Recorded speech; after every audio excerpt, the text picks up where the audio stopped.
السلام علیکم ورحمۃ اللہ نحمدہ ونصلی علی رسولہ الکریم اما بعد فاعوذ باللہ من الشیطان الرجیم بسم اللہ الرحمن الرحیم رب اشرح لی صدری ویسر لی امری واحلل عقدۃ من لسانی یفقہوا قولی۔ سورہ نجم مکیہ کرنی ہے، پارہ نمبر 27 ہے، آیت نمبر 1 سے کریں گے۔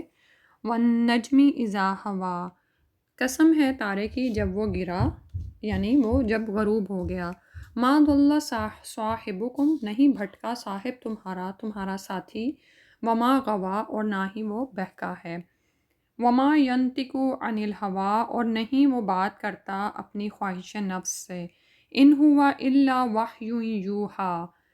جو بھی وہ کہتا ہے یعنی نہیں ہے وہ مگر وحی ہی جو وحی کی جاتی ہے اس کی طرف۔ تو سورہ النجم کا تھوڑا سا شان نزول دیکھ لیتے ہیں۔ سورہ النجم وہ پہلی صورت ہے جو نبی صلی اللہ علیہ وسلم نے اعلانیہ مکہ میں تلاوت فرمائی، تو مسلمانوں کے ساتھ مشرکین نے بھی سجدہ کیا، سبحان اللہ۔ تو اور آپ یہ دیکھیں کہ سورہ طور کی انتہا ہو رہی تھی، وَمِنَ اللَّيْلِ فَسَبِّحْهُ وَإِدْبَارَ النُّجُومِ، تو یہاں پر یعنی تاروں کے پلٹنے کی بات ہو رہی تھی، اور یہاں پر فرمایا وَالنَّجْمِ، ستارے کی قسم جب وہ ڈوبنے لگے یا غروب ہونے لگے۔ اور یہ وہ وقت ہوتا ہے جس وقت کیونکہ یہاں پر النجم کا ذکر آ رہا ہے نا، یہ وہ تارہ ہے جو سب سے لیٹ غروب ہوتا ہے، اور جب لیٹ غروب ہوتا ہے تو سپیدی سحر اس کے ساتھ ہی یعنی اس کے بعد ہی لگی ہوئی ہوتی ہے، ٹھیک ہے۔ تو جس طرح سے النجم کے ڈوبنے پر سپیدی چھا جاتی ہے، اسی طرح بتایا گیا کہ ما ضل صاحبکم وما غوا، یہ بات بھی روز روشن کی طرح عیاں ہے کہ تمہارا ساتھی یعنی نبی صلی اللہ علیہ وآلہ وسلم نہ تو راہ بھولے ہیں اور نہ ہی بے راہ چلے ہیں، ٹھیک ہے۔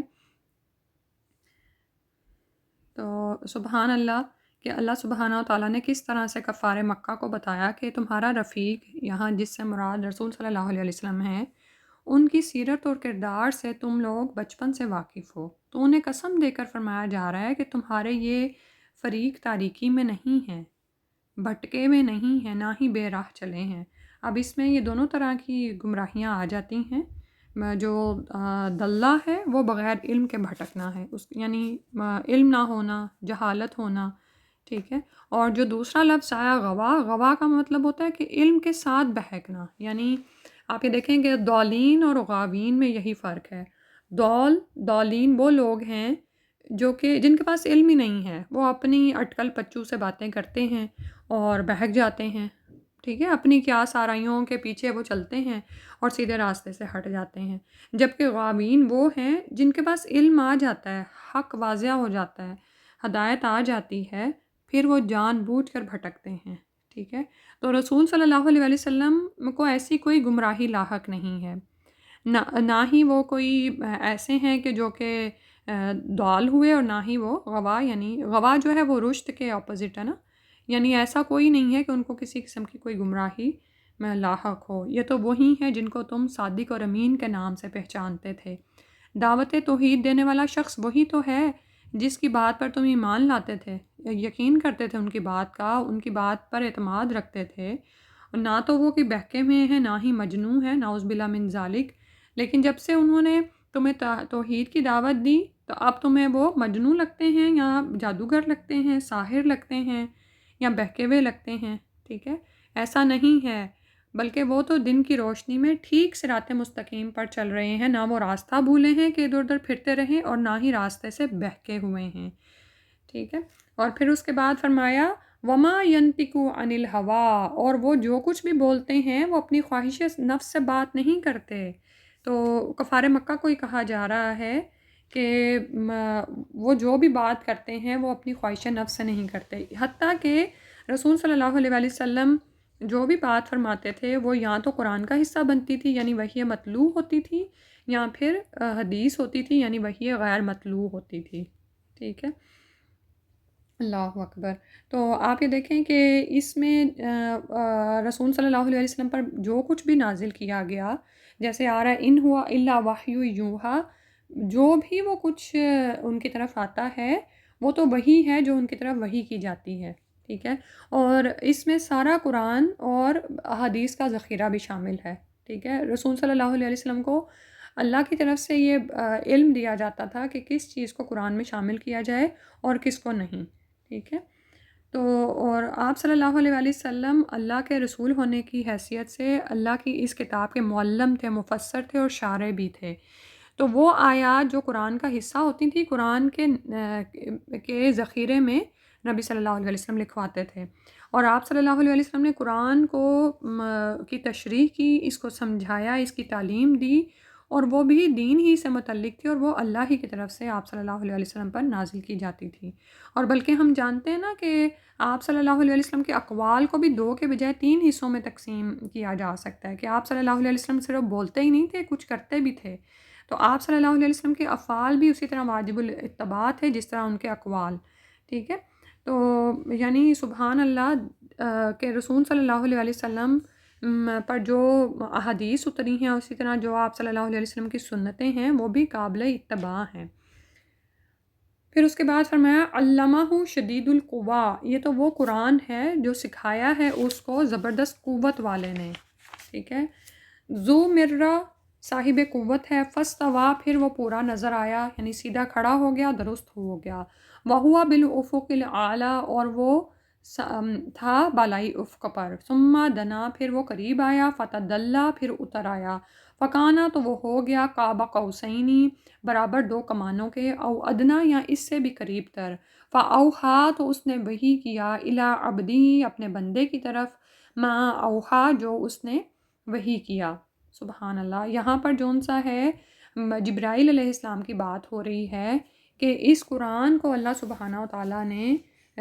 جبرائیل علیہ السلام کے ذریعے اللہ کے رسول صلی اللہ علیہ وسلم پر اتارا، اور وہ کون ہیں؟ شدید القوا، وہ زبردست قوتوں والے ہیں، ذو مرہ ہیں، یعنی بڑے زور آور ہیں، اور فاستویٰ، وہ آئے اور آپ کے سامنے کھڑے ہو گئے۔ آپ صلی اللہ علیہ وسلم نے ان کو ان کے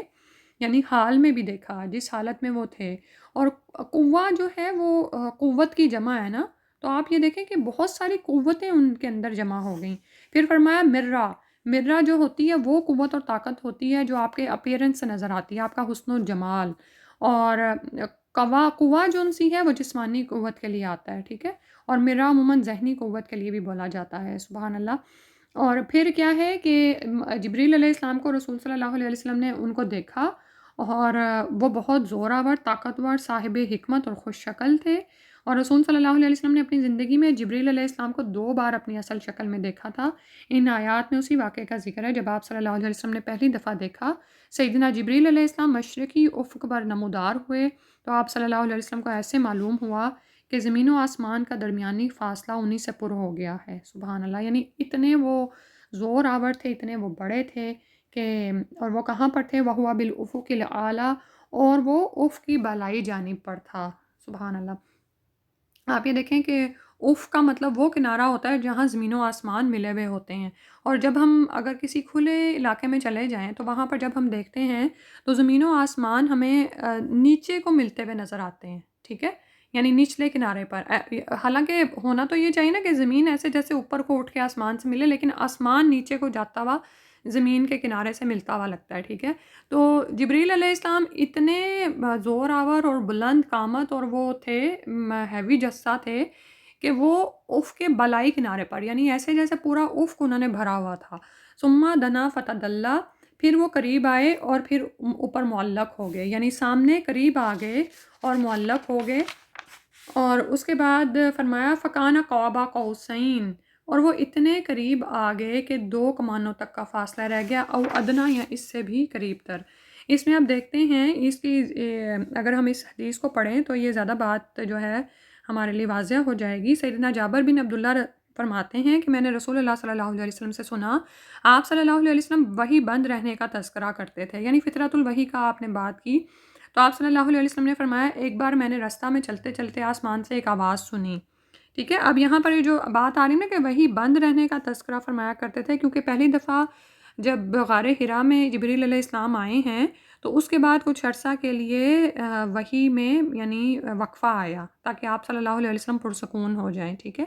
تو اور اس کے بعد جب رسول صلی اللہ علیہ وسلم کو یہ نظر آئے ہیں تو اس واقعے کا ذکر ہو رہا ہے۔ آپ صلی اللہ علیہ وسلم فرماتے ہیں نگاہ اٹھائی تو آسمان کی طرف اسی فرشتے کو دیکھا جو ہیرا میں میرے پاس آیا تھا، وہ زمین و آسمان کے درمیان ایک کرسی پر معلق تھا۔ میں اتنا ڈر گیا کہ ڈر کے مارے زمین پر گر گیا۔ پھر میں اپنے گھر آیا اور گھر والوں سے کہا مجھے کمبل اڑا دو، کمبل اڑا دو۔ چنانچہ انہوں نے مجھے کمبل اڑا دیا۔ اس وقت اللہ تعالیٰ نے یہ آیات نازل فرمائی، یا ایھا المدثر، وہاں سے لے کر فہجر تک۔ اس کے بعد وہی گرم ہوگی اور برابر لگاتار آنے لگی۔ یہ بخاری کتاب و تفسیر سورہ مدثر کی روایت ہے، ٹھیک ہے۔ تو یعنی یہاں پر اب یہ بتایا جا رہا ہے کہ اے قریش مکہ، تم رسول صلی اللہ علیہ وسلم پر الزام لگاتے ہو کہ کوئی اجمی شخص آپ کو قرآن کی باتیں سکھا جاتا ہے۔ یہ تو اللہ کی طرف سے نازل شدہ ہیں، یہ اجمی شخص کی طرف سے نہیں، بلکہ اسے کئی قوتوں اور خوبیوں کے مالک جبریل علیہ السلام نے آپ صلی اللہ علیہ وسلم پر اتارا ہے۔ پھر فرمایا تھا نا کہ جیسے فکانہ قاب قوسین او ادنا، وہ آپ صلی اللہ علیہ وسلم کے اتنے قریب ہو گئے جیسے دو کمانوں کا فاصلہ رہ گیا یا اس سے بھی کم۔ تو ہوتا یہ تھا کہ مشرکین مکہ جب آپس میں حلیف بنتے تھے تو اپنی کمانوں کو ملاتے تھے اور پھر تیر چلاتے تھے۔ یہ اس بات کا اظہار ہوتا تھا کہ ہم ایک دوسرے کے حلیف ہیں اور ایک دوسرے سے قربت کا اظہار ہوتا تھا، ٹھیک ہے۔ تو اسی محاورے میں، عربوں کے محاورے میں ان کو بتایا جا رہا ہے کہ جبریل علیہ السلام کو اللہ کے رسول صلی اللہ علیہ وسلم نے ان کی اصلی شکل میں اور اتنے پاس سے دیکھا، یا او ادنا یا اس سے بھی قریب تر تھے۔ فَأَوْحَىٰ إِلَىٰ عَبْدِهِ مَا أَوْحَىٰ، تو انہوں نے وحی کیا اللہ کے بندے کی طرف جو بھی اس نے وحی کی، سبحان اللہ۔ تو یہ جو وحی ہے یہ اللہ سبحانہ وتعالیٰ کی طرف سے جبریل علیہ السلام کے ذریعے آ رہی ہے۔ یہ کوئی آپ صلی اللہ علیہ وسلم کو کوئی جن سکھا کے نہیں جا رہا، یا یہ کوئی جادو کی باتیں نہیں ہیں جو آپ بتا رہے ہیں، یا کاہنوں کی دہرائی ہوئی باتیں نہیں ہیں جو آپ صلی اللہ علیہ وسلم کی نعوذ باللہ زبان پر آتی ہوں۔ اور پھر یہاں پر فرمایا فَأَوْحَىٰ إِلَىٰ عَبْدِهِ مَا أَوْحَىٰ، ماں یہاں پر جو ہے تعظیم کے لیے آیا ہے، ماں تعظیمی ہے، یاد رکھیں، ٹھیک ہے۔ یہ کسی لفظ کی جو ہے تعظیم اور اس کی بڑائی کو ظاہر کرنے کے لیے آتا ہے، یعنی جو بھی وحی، یعنی وحی بھی آپ دیکھیں نا کہ کتنی عظمت والی ہے، کیونکہ خالق کائنات کی طرف سے کوئی بات نازل ہو رہی ہے نا، سبحان اللہ۔ اور اس وقت رسول صلی اللہ علیہ وسلم نے جب جبریل علیہ السلام کو دیکھا تو اس میں ہم یہ دیکھیں ایک روایت اور آتی ہے کہ سیدنا عبداللہ بن مسعود رضی اللہ عنہ فرماتے ہیں کہ فقان قاب قوسین او ادنا فاوحى الى عبده ما اوحى، سے مراد یہ ہے کہ نبی صلی اللہ علیہ وسلم نے جبریل علیہ السلام کو ان کی اصل شکل میں دیکھا، ان کے 600 بازو یہاں پر تھے۔ بخاری کتاب و تفسیر میں یہ حدیث آئی ہے، ٹھیک ہے۔ تو سبحان اللہ، یعنی اللہ تعالیٰ نے کس طرح رسول صلی اللہ علیہ وسلم کو وہ دکھایا۔ اور پھر فرمایا ما کذب الفؤاد، نہیں جھوٹ بولا دل نے، ما رأى، جو اس نے دیکھا۔ یعنی آپ صلی اللہ علیہ وسلم نے جو کچھ دیکھا، جو کچھ کی آنکھ نے دیکھا، تو وہ جبریل علیہ السلام کو اصلی شکل میں دیکھا، دن کی روشنی میں دیکھا، تاریکی میں نہیں دیکھا۔ اس سے آپ کو اب شروع آیت میں جو آ رہا ہے نا، جو قسم کھائی گئی ہے النجم کی، اس کی بھی بات ظاہر ہو رہی نا کہ یہ کوئی رات کے اندھیرے کی بات نہیں ہے، یہ تو سفیدی سحر کی طرح روشن بات ہے کہ آپ صلی اللہ علیہ وسلم نے جبریل علیہ السلام کو دیکھا۔ اور پھر یہ کہ پھر آگے جو آ رہا تھا نا اگلی آیات میں، کہ رسول صلی اللہ علیہ وسلم بہکے ہوئے نہیں ہیں، اپنی راہ سے بہکے نہیں، بلکہ وہ جو بات کہہ رہے ہیں سچ کہہ رہے ہیں، ان کے دل نے جھوٹ نہیں دیکھا اور نہ ہی بولا، ٹھیک ہے۔ آپ صلی اللہ علیہ وسلم نے واقعی جبریل علیہ السلام کو ہی دیکھا تھا جو اللہ تعالیٰ کی طرف سے ان کی طرف وحی لاتے تھے، اس معاملے میں کوئی شک شبہ نہیں ہے۔ افتمارونہ علی ما یری، کیا تم پھر جھگڑتے ہو اس سے، اس پر جو وہ دیکھتا ہے؟ یعنی اب تم رسول صلی اللہ علیہ وسلم سے جھگڑا کرتے ہو، حالانکہ تم خود انہیں صادق اور امین کہتے تھے، اور اب جب وہ خود تمہارے سامنے توحید کی دعوت پیش کر رہا ہے اور اپنے ذاتی اور عینی مشاہدے کی بنا پر تمہیں ایک بات کہتا ہے جو اسے دن کی روشنی میں دکھائی گئی ہے اور عالم بیداری میں پیش آئی ہے، تو تم اس کی بات کا انکار کرتے ہو، اس سے جھگڑا کرتے ہو، ٹھیک ہے، حالانکہ تمہارے پاس اس سے جھگڑا کرنے کے لیے کیا دلیل ہے، ٹھیک ہے۔ تو اور یہاں پر یہ یاد رکھیں کہ اللہ کے رسول صلی اللہ علیہ وسلم نے جبریل علیہ السلام کو ہی دیکھا، یعنی یہ جو لوگ نعوذ باللہ کہتے ہیں کہ یہ اللہ کو دیکھا، ایسا نہیں ہے، ٹھیک ہے۔ اور جیسے رسول اللہ صلی اللہ علیہ وسلم یعنی اس بارے میں ایک حدیث بھی آتی ہے، مسروق کہتے ہیں کہ میں نے ام المومنین سیدہ عائشہ رضی اللہ عنہا سے پوچھا، امی کیا محمد صلی اللہ علیہ وسلم نے اپنے پروردگار کو دیکھا تھا؟ انہوں نے جواب دیا تیری اس بات پر تو میرے رونگٹے کھڑے ہو گئے، 3 باتیں کیا تو سمجھ نہیں سکتا؟ جو شخص تجھ سے وہ بیان کرے وہ جھوٹا ہے، جو شخص تجھ سے کہے کہ محمد صلی اللہ علیہ وسلم نے اپنے پروردگار کو دیکھا تھا، اس نے جھوٹ بولا۔ پھر انہوں نے یہ آیت پڑھی قرآن سے، لا تدرکہ الابصار وہو یدرک الابصار وہو اللطیف الخبیر وما کان لبشر ان یکلمہ اللہ الا وحیا او من وراء حجاب، کہ یعنی لا تدرکہ الابصار، نگاہیں اس کو نہیں پا سکتی اور وہ نگاہوں کو پا لیتا ہے، یعنی اللہ تعالیٰ ہمیں دیکھ سکتے ہیں۔ وَهُوَ اللطیف الخبیر، اور وہ بہت ہی باریک بین خبردار ہیں۔ وما کان لبشر، اور نہیں ہے کسی انسان کے لیے کہ کلام کرے اس سے اللہ مگر وحی کے ساتھ یا پھر پردے کے پیچھے سے، ٹھیک ہے۔ اور تیسری بات جو حضرت عائشہ نے فرمائی وہ یہ کہ اور جو شخص تجھ سے یہ کہے کہ آپ صلی اللہ علیہ وسلم کل کو ہونے والی بات جانتے تھے، اس نے بھی جھوٹ بولا۔ اور انہوں نے یہ آیت پڑھی وما تدری نفس ماذا تکسب غدا، کہ نہیں کوئی جانتا نفس کہ وہ کل کیا کمائی کرے گا، ٹھیک، سبحان اللہ۔ اب یہ دیکھیں عائشہ رضی اللہ عنہا کا انداز کیا ہے، اسی لیے تو آپ یہ دیکھیں کہ اس علم کی بنا پر وہ اپنے خامد کی محبوب تھی نا،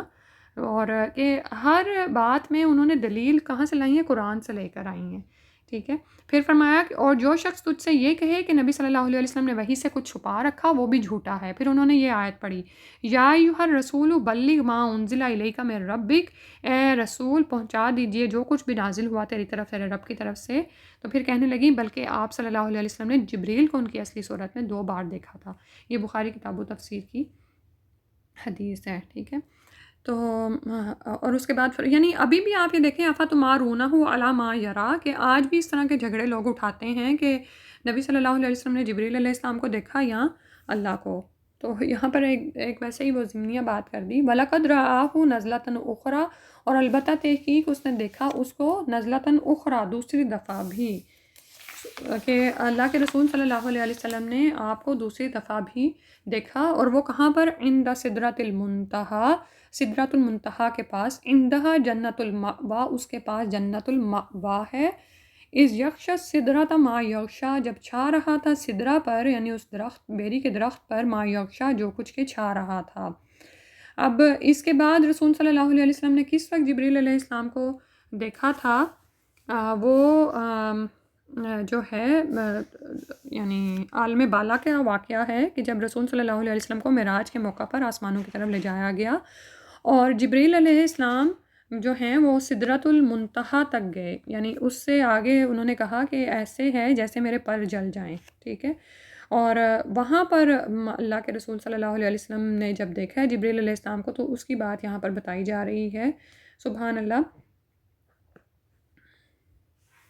اور وہاں پر جب دوسری دفعہ آپ کو دیکھا وَلَقَدْ رَآهُ نَزْلَةً أُخْرَىٰ، تو وہ سدرۃ المنتہا کے پاس دیکھا، ٹھیک ہے۔ سدرہ جو ہے بیری کا درخت ہے، اور منتہا کا مطلب ہے انتہائی سرحد، یعنی انتہائی سرحد پر واقع بیری کا درخت جو 7ویں آسمان پر واقع ہے،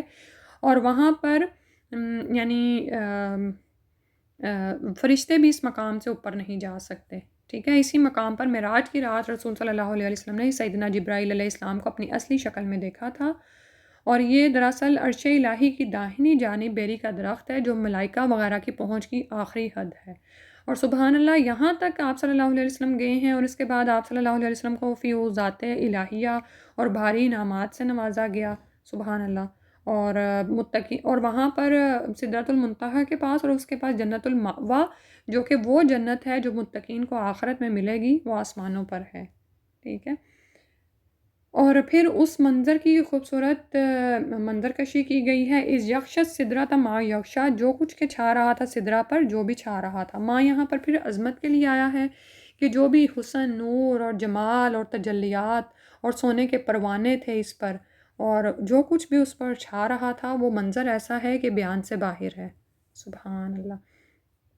ٹھیک ہے۔ تو اور آپ صلی اللہ علیہ وسلم وہاں پر گئے، آپ براق پر، وہاں تک آپ کو سفر کرایا گیا، آپ عالم بالا کی طرف گئے، آپ نے انبیاء سے ملاقات کی، اور اسی طرح انبیاء کی، اور زمین پر جو آپ کا سفر تھا اس میں آپ نے بیت المقدس میں انبیاء کی امامت بھی کرائی ہے، ٹھیک ہے۔ اور آسمانوں پر آپ نے انبیاء سے ملاقات کی، ہر آسمان پر کوئی نہ کوئی نبی تھا، اسی طرح جنت و دوزخ کو دیکھنا، آپ کا سدرۃ المنتہا کو دیکھنا، یہ سب آپ نے دیکھا۔ ما زاغ البصر، نہیں کجی کی نگاہ نے، وما طغیٰ، اور نہ ہی وہ حد سے بڑھی۔ تو رسول صلی اللہ علیہ وسلم اب کتنے زیادہ فوکس تھے، اب یہ دیکھیں کہ آپ صلی اللہ علیہ وسلم کو پہلے رات کے وقت اٹھایا گیا ہے، ٹھیک ہے، اور پھر ان کو زمین پر ایک سفر کرایا گیا، اور براق پر بٹھا کر اتنی دور کا تیز سفر کرایا گیا ہے، اور اس کے بعد پھر آسمانوں کی طرف، اب وہ یاد کر لینا کہ زمین سے لے کر پہلے آسمان تک کی جو فاصلہ ہے وہ 500 سال کی مسافت ہے،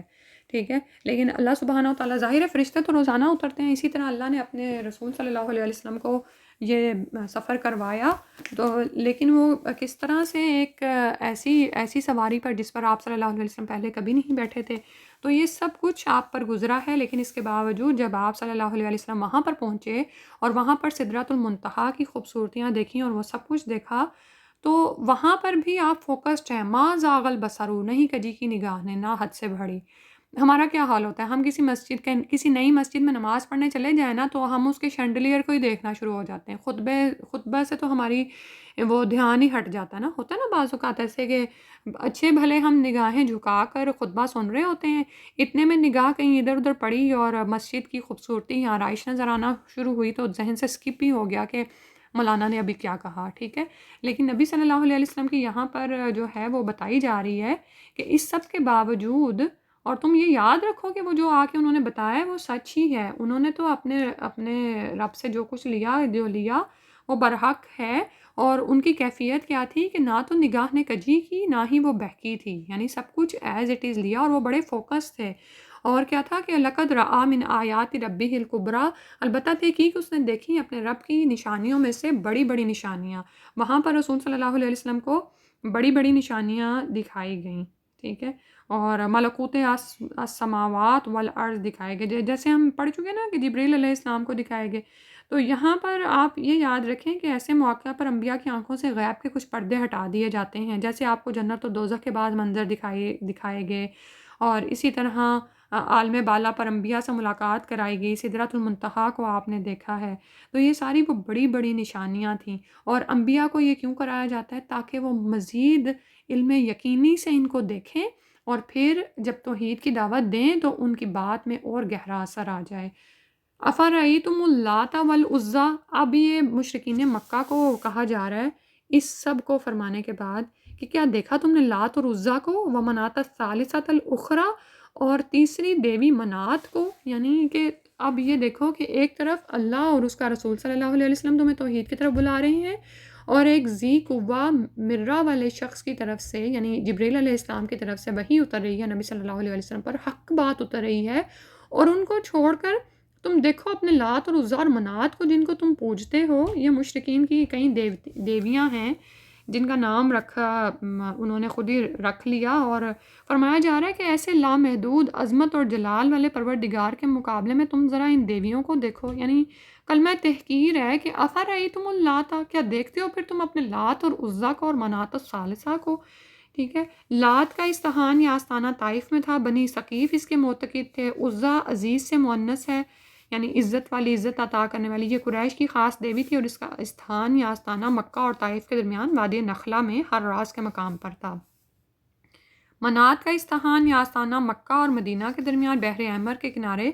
قدید کے مقام پر واقع تھا، اور بنو خزاعہ، اوس اور خزرج جس کے معتقد تھے۔ اور نعوذ باللہ جب یہ حج اور عمرہ کے موقع پر جاتے تو کعبہ کا تو طواف تو کرتے ہی تھے، اس کے علاوہ اس دیوی کا باقاعدہ حج اور طواف کیا جاتا، استغفر اللہ۔ تو یعنی جس وقت زمانہ حج میں حجاج طواف بیت اللہ اور عرفات اور منی سے فارغ ہوتے تو وہیں سے منات کی زیارت کے لیے لبیک لبیک کی صدائیں بلند کر دی جاتی، استغفر اللہ۔ اور جو لوگ اس دوسرے حج کی نیت کر لیتے وہ صفا اور مروہ کے درمیان سعی نہ کرتے تھے، استغفر اللہ۔ جیسے ہم نے پیچھے پڑھا تھا نا کہ اللہ کے حق میں تو کمی آنے دیتے تھے کھانے، یعنی جو بھی انہوں نے نظر نیازیں دینی ہوتی تھی، لیکن اپنے بتوں کے حق میں کمی نہیں کرتے تھے۔ تو آپ یہ دیکھیں کہ جب اپنے اس دیوی کی حج کی نیت کر لیتے تو صفا اور مروہ کے درمیان سعی بھی نہ کرتے، استغفر اللہ۔ اللہ تعالیٰ رحم فرمائے، انسان کی عقل کس حد تک یعنی دیوانی ہو جاتی ہے کہ ایک طرف اللہ ہے اور اس کا رسول ہے صلی اللہ علیہ وآلہ وسلم، اور پھر آپ دیکھیں کہ پیچھے جو ہم پڑھ رہے ہیں نا کہ ماں جو آ رہا ہے وہ چیزوں کی عظمت ظاہر کرنے کے لیے آ رہا ہے۔ پھر سب سے پہلے تو نبی صلی اللہ علیہ وسلم کا حال بتایا گیا، ما ضل صاحبکم وما غوا وما ینطق عن الہویٰ، اور پھر سکھایا کس نے؟ جبریل علیہ السلام نے، علمہ شدید القویٰ ذو مرہ فاستویٰ وہو بالافق الاعلیٰ۔ تو ان کو چھوڑ کر تم کہاں پر جا رہے ہو؟ پھر جو آیت نمبر 10 میں فرمایا فَأَوْحَىٰ إِلَىٰ عَبْدِهِ مَا أَوْحَىٰ، جو وحی کیا گیا، یعنی تم دیکھو تو کہ کیا وحی کیا گیا، اس کی کیا عظمت ہے، اور اس کے مقابلے میں اپنے لات اور عزیٰ کو دیکھو اور مناۃ الثالثۃ الاخریٰ ان کو دیکھو۔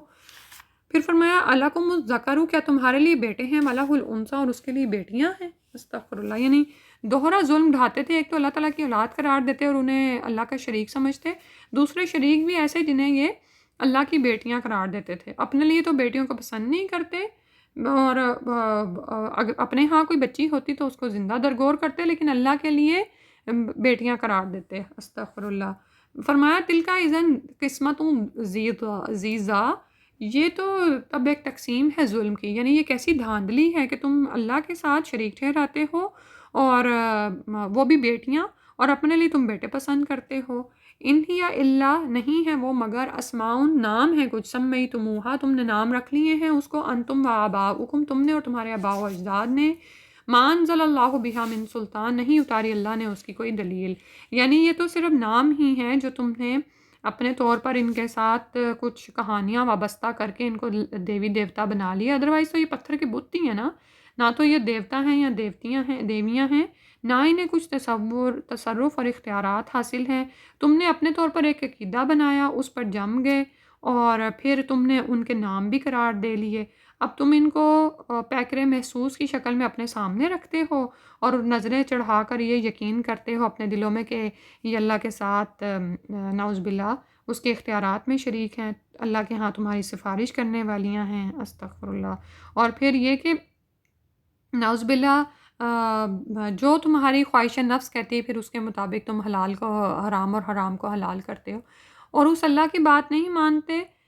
جو تم پر حلال و حرام کی پابندیاں لگائے اور تمہیں اپنے اوامر اور نواہی دے. اس حکیم و خبیر کی جو کہ خوب حکمت والا، اس نے تم کو پیدا کیا، وہ تمہارے بارے میں جانتا ہے،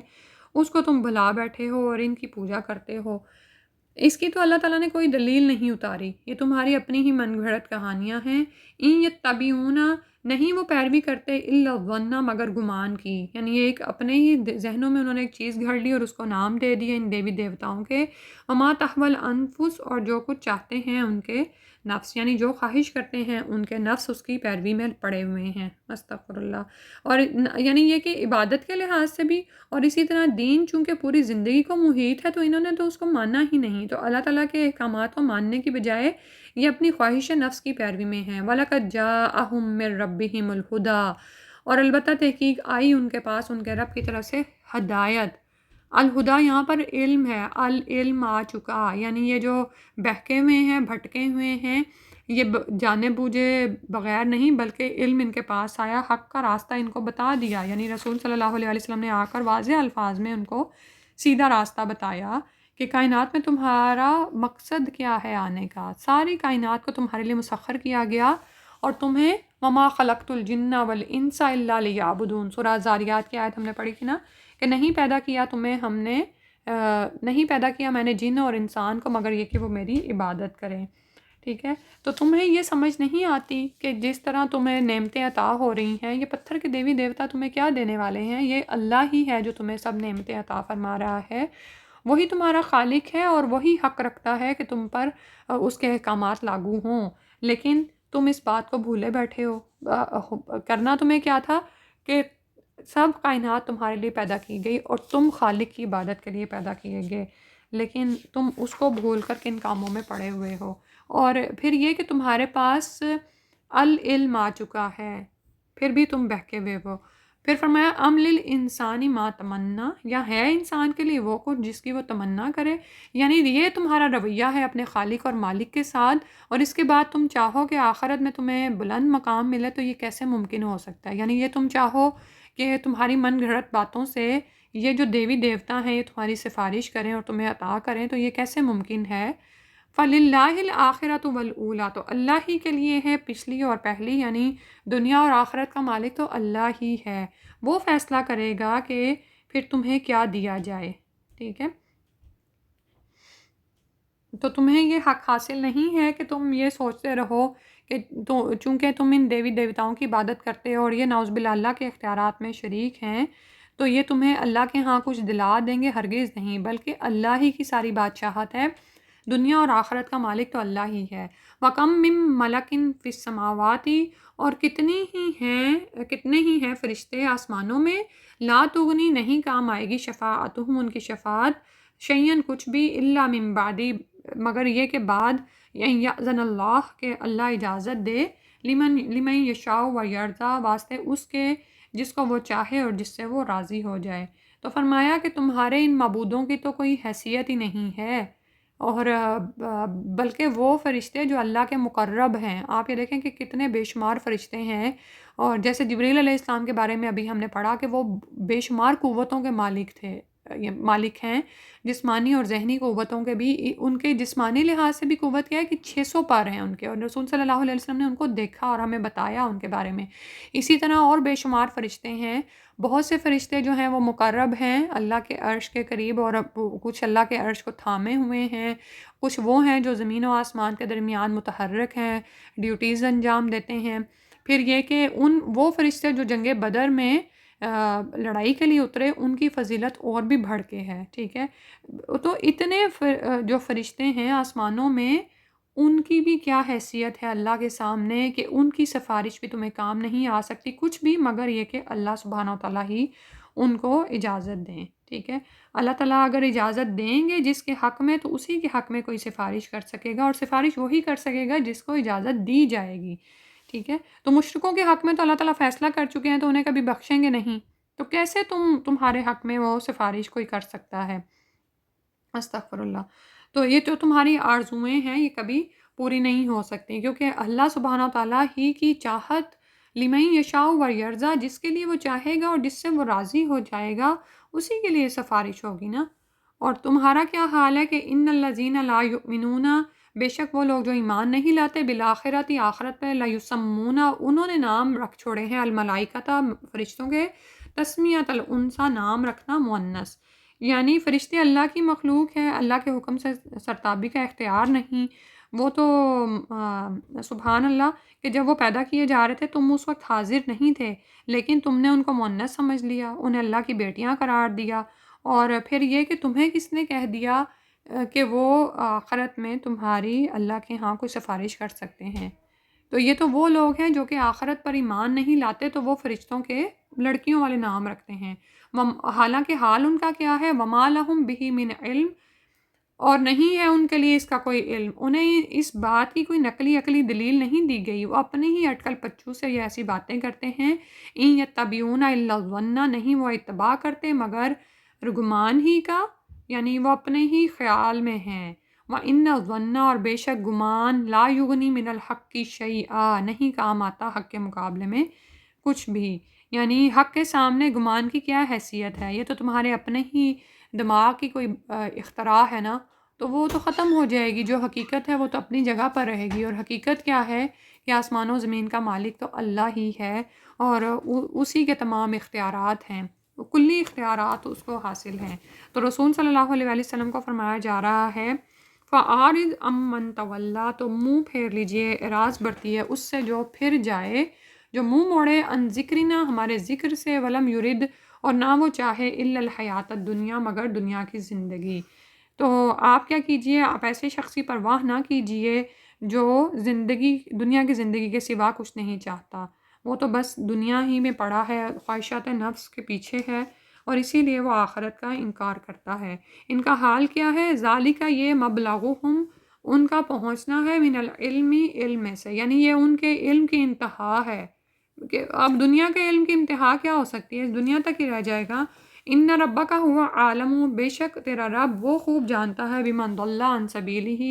اس کو جو اس کے راستے سے بہک گیا، وہو عالم بمن اہتدی، اور وہ خوب جانتا ہے اس کو جو ہدایت پر ہے۔ تو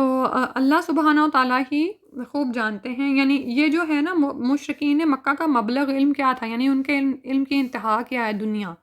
دنیا ہی ان کے علم کی انتہا ہے، دنیا کے مفادات سے آگے وہ کچھ نہیں سوچ سکتے، ٹھیک ہے، کیونکہ وحی کا تو انہوں نے انکار کر دیا، تو اب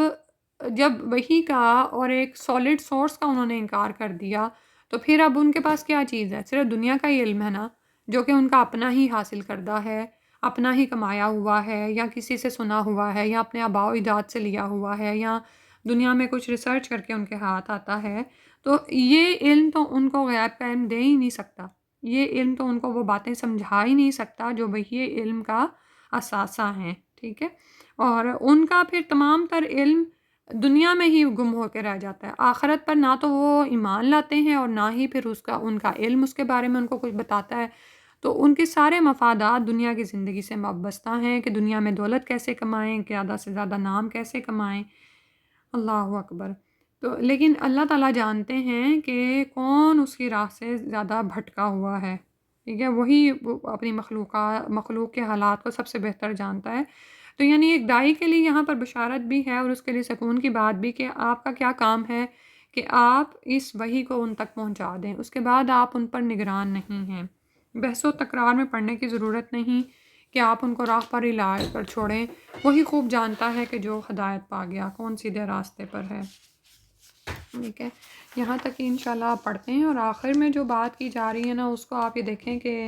اللہ تعالیٰ نے یہ جو فرمایا نا کہ ذالک مبلغہم من العلم، آپ یہ دیکھیں کہ جو شخص حق کو قبول کر لیتا ہے وہی الہی سے استفادہ کرتا ہے، اس کی تو سوچ ہی بدل جاتی ہے نا،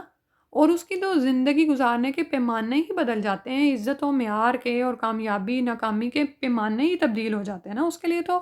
آخرت ہی کی زندگی سب کچھ ہے، وہ تو دنیا کے ہزار فائدوں کو بھی قربان کرنے کو تیار ہے، بس اس کو ایک آخرت کا فائدہ مل جائے۔ لیکن اس کے برعکس جو لوگ دنیا کے علم میں پڑے ہوئے ہیں اور وہ وحی الہی کو مانتے ہی نہیں ہیں،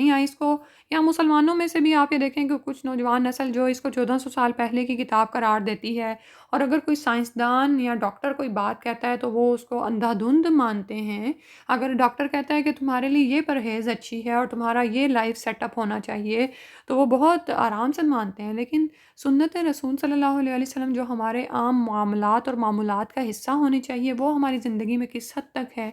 کہ ہم قرآن کو یا احادیث کو، بعض اوقات لوگ سنت احادیث کا انکار کرتے ہیں اور سنتوں پر عمل نہ کر کے ہم اس کا نعوذ باللہ انکار کر رہے ہوتے ہیں۔ تو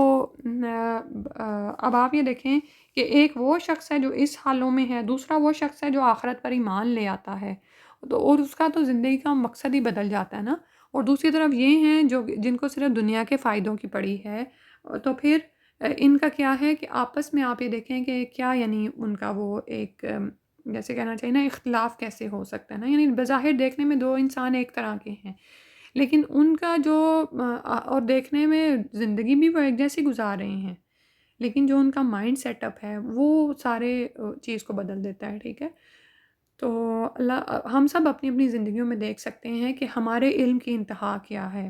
اور اگر ہم وحی الہی پر ایمان لاتے ہیں تو اس پر ہمارے ایمان کی انتہا کیا ہے، کیا ہم اس کو اس ایمان کی حد تک مانتے ہیں کہ اس پر فٹافٹ عمل کر گزریں، ٹھیک ہے۔ آج ہمیں کوئی سنت پتہ چلتی ہے زمین پر بیٹھ کر کھانے کی تو ہم واقعی ہی جون سا ہے سمجھیں کہ دو زانو بیٹھ کر کھانا ہماری صحت کے لیے زیادہ اچھا ہے، اور ہمارے سب سے بڑھ کر یہ کہ ہمارے آخرت کے فائدے کے لیے کہ ایک سنت پر عمل کا ثواب مل رہا ہے نا سب سے پہلے تو آپ کو۔ پھر اسی طرح جو بھی ہماری عام روزمرہ کی روٹین ہے نا، ہم رات کو سوتے ہیں تو دایاں ہاتھ اپنی گال کے نیچے رکھ کر، یا اسی طرح جو آخری دعا پڑھتے ہیں ہم وہ پڑھ کر، اور یہ سارا کچھ اور بھی بے شمار سنتیں ہیں، آپ ایک ایک کر کے دیکھتے جائیں کہ ان میں سے بہت ساری ایسی سنتیں ہیں جو کہ سائنسدان اب باقاعدہ فائدوں کے ساتھ پروف کر رہے ہیں۔ جیسے ابھی میں نے یہ جو سیدھا ہاتھ گال کے نیچے رکھنے سے آپ کی سارے جسم کو ایک خاص تقویت ملتی ہے اور آپ بے چینی کی نیند سے جو ہے باہر آ جاتے ہیں نا، اور آپ ایک سکون کی نیند میں چلے جاتے ہیں۔ تو اور بھی ایسی بے شمار سنتیں ہیں جو آج پروف ہو رہی ہیں، مسواک کے فائدے سامنے آ رہے ہیں، دن میں 5 دفعہ وضو کے فائدے سامنے آ رہے ہیں، اور بھی بے شمار چیزیں۔ لیکن ہمارا ایمان اللہ کی اتاری ہوئی وحی پر کیسا ہے، اور ہمارا ایمان جو ہے سائنسدانوں کی باتوں پر کیسا ہے، یہ دیکھنے والی بات ہے نا۔ ہر شخص اپنے اپنے ایمان کا جائزہ لے سکتا ہے کہ ہمارا اللہ تعالیٰ کے ساتھ کیا معاملہ ہے، ہم اللہ سے کیسی محبت رکھتے ہیں، اس کے رسول صلی اللہ علیہ وسلم کی ہماری نظروں میں کیا حیثیت ہے، کیا ہم واقعی ان کو اپنا معلم مانتے ہیں، اپنا ایسا لیڈر مانتے ہیں جس کی اندھا دھند پیروی کی جائے، ٹھیک ہے۔ تو اللہ سبحانہ تعالیٰ ہمیں ہدایت عطا فرما دے، اور واقعی ہدایت اور گمراہی اللہ ہی کے ہاتھ میں ہے، اللہ ہی کے اختیارات میں ہے، اور وہ خوب جانتا ہے کہ ہم میں سے کون بھٹکا ہوا ہے، کون راہ راست پر ہے۔ اللہ سے دعا ہے کہ ہمیں سیدھے راستے پر چلنے کی توفیق عطا فرما دیں، ہمیں اس پر چلا دیں، آمین یا رب العالمین۔ انہی آیات کی تلاوت سنتے ہیں۔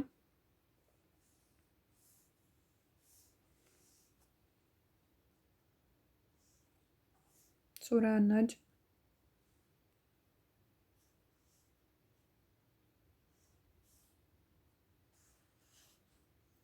بسم اللہ الرحمن الرحیم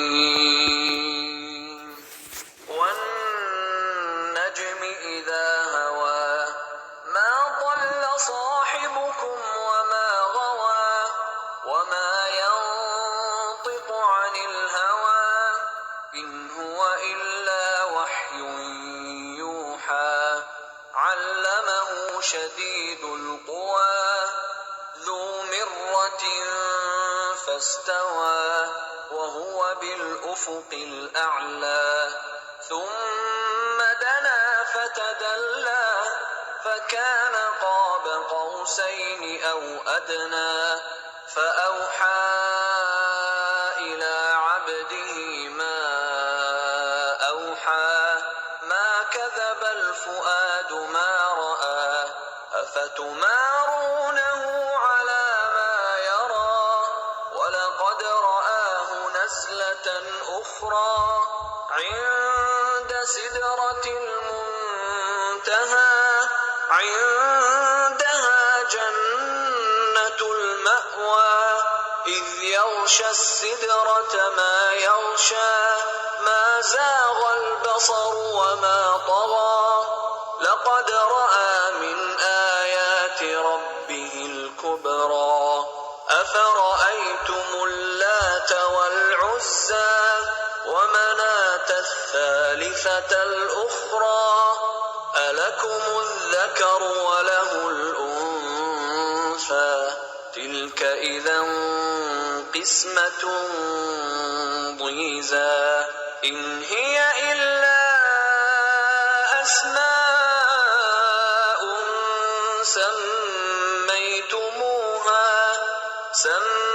سميتموها أنتم وآباؤكم ما أنزل الله بها من سلطان إن يتبعون إلا الظن وما تهوى الأنفس ولقد جاءهم من ربهم الهدى أم للإنسان ما تمنى فلله الآخرة والأولى وكم من ملك في السماوات لا تغني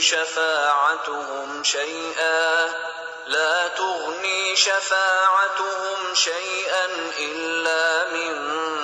بعد أن يأذن الله لمن يشاء ويرضى إن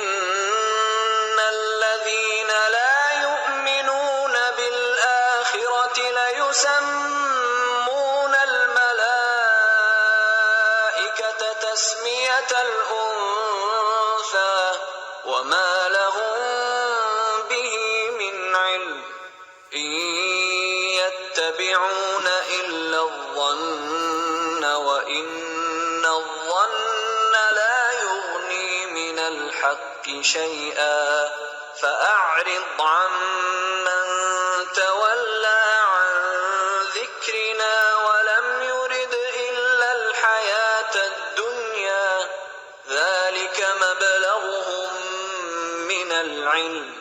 إن ربك هو أعلم بمن ضل عن سبيله وهو أعلم بمن اهتدى